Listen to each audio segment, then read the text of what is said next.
Chan. I am a senior tutor and one of the founding members of our Student Leader Board at Marian University. And since I go to a liberal arts school and I am an English major, one of the things that I've learned that makes a class most effective for me is to start with a story. So I like to start everything with a story. This is one that I think a lot of you will know. It's from David Foster Wallace's Kenyon College Commencement Speech. So, if you know it, feel free to participate towards the end. Okay. There are these two young fish swimming along, and they happen to meet an older fish swimming the other way who nods at them and says, "Morning, boys, how's the water?"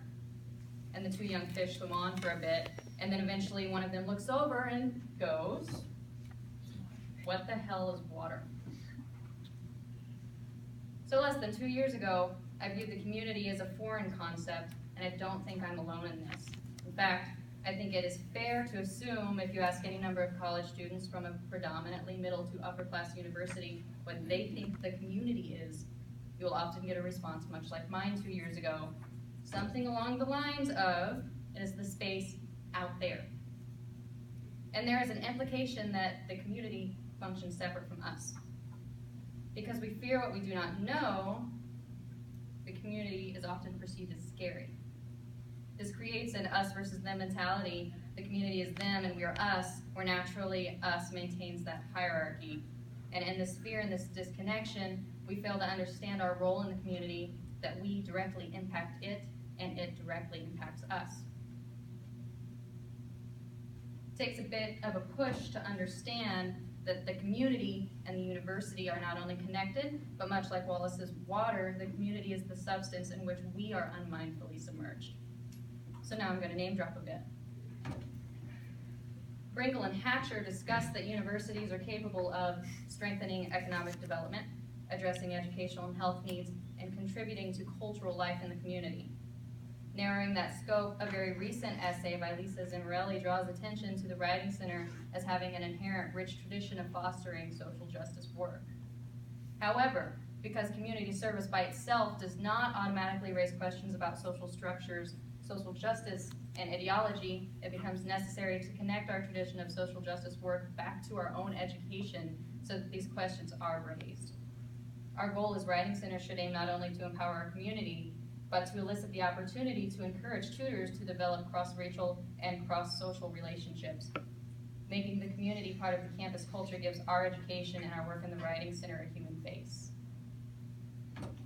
So this is my story. In the summer of 2015, I was presented with the opportunity to assist in the development of a women's writing workshop for addiction and abuse survivors in the greater Indianapolis community. My initial reaction to the internship, of course, was excitement that I would finally get the opportunity to implement the skills I had been cultivating in my education in my 2.5 years as a Writing Center tutor.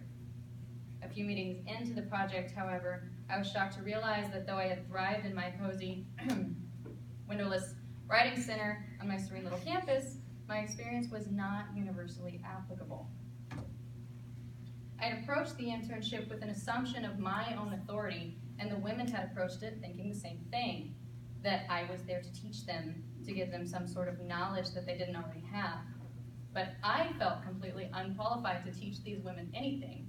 In fact, these women, who were not nearly as classically educated as I was, had abundantly more to teach me than I had to teach them. As a result, we struggled for a while to navigate this uncomfortable power structure, this awkward sort of banking system, me trying to teach, them trying to learn, and realistically, they were receiving information in the only way the banking system allowed. They were grasping at an abundance of poetry terminology and concepts and attempting to memorize them, but with no ability or need to apply them, we were simply not getting anywhere. So I found every week myself trudging back to this workshop full of enthusiastic women, wondering why I felt like such an inadequate teacher. And then one day something changed. The professor in charge of the workshop had brought another slew of new poetry for the women to read and examine, and in the middle of our discussion, one of the women mentioned that she could never write anything like this because she wasn't a good writer. It was reflexive. This sort of catchphrase I had adopted was out of my mouth before I had even realized I thought it. We are all storytellers. But I wouldn't know where to start, she told me. This disruption to our conversation opened the door that led me right back into my writing center state of mind. As I explained to her some of the tactics that I used to start my papers, she began to frantically scribble in her journal, and I realized that it was the first, not only authentic thing I had said in the workshop, but the first piece of valuable information I had given. This was something all of the women could actually do rather than think about. The realization hit me that though this internship was not through my writing center, I was sought out for this position because of my experience in the writing center as a peer tutor, not as a teacher. And this was the first time that this had actually been played out in my mind. The term teacher had been birthed from the women calling the workshop their writing class. So this terminology had fostered a very specific undertone, this us versus them mentality, in which we, in our hierarchical role, assumed that we were doing something for them. Teaching and banking allows us to take what we have and dump it into them, creating an exchange where we felt something was being given and something was being received. Writing is different than that, though. My experience as a writing tutor had taught me that writing is not something you teach or learn. Writing between two people requires collaboration, not paternalism. And this collaboration in particular was a partnership of not just tutor and writer, but of different parts of a community. Through collaboration, each participant benefited, unlike the relationship between an authority figure and a pupil, in which the pupil would only traditionally benefit. Prior to this disruption, I had been part of that hierarchical structure. But through the disruption, a perpetually reinforced concept from the community that they are incapable of certain great things without a larger force stepping in, the flaws of our banking model were exposed, and we were able to move in a different, more productive direction.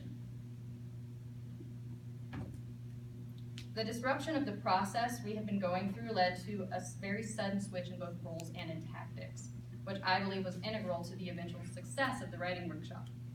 This disruption shook us a little bit, and much like a fish may not comprehend its water until it begins to sweep him in the direction he never intended to go, I became suddenly aware that I shared the same stake in this writing as the writer herself.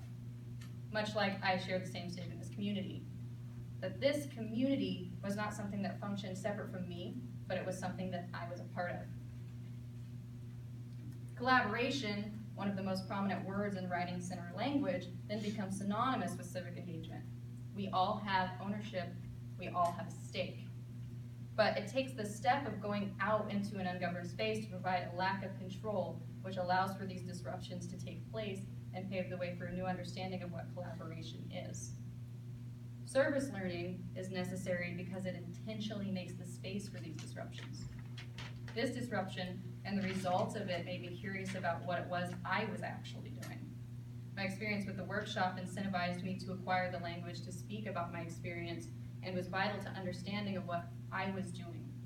But what was most interesting was the fact that I believed I had done this all by myself, when in reality, I was only able to understand service learning because of the culmination of a disruption and a writing center that fostered both a passion for civic engagement and an extremely effective student governance model that encouraged me to pursue my interest on my own. I left the experience feeling inspired, empowered, and curious, and I became a much more patient tutor in my approaches. And though perhaps I swim in water that is a little bit more temperate than yours, a writing center with resources for civic initiatives, I can only conclude that it is absolutely imperative that we continue to provide and encourage service learning opportunities for our tutors by any means necessary in order to empower them through their own individual and unique experiences. Because this is water, friends. And the Writing Center is a place to begin.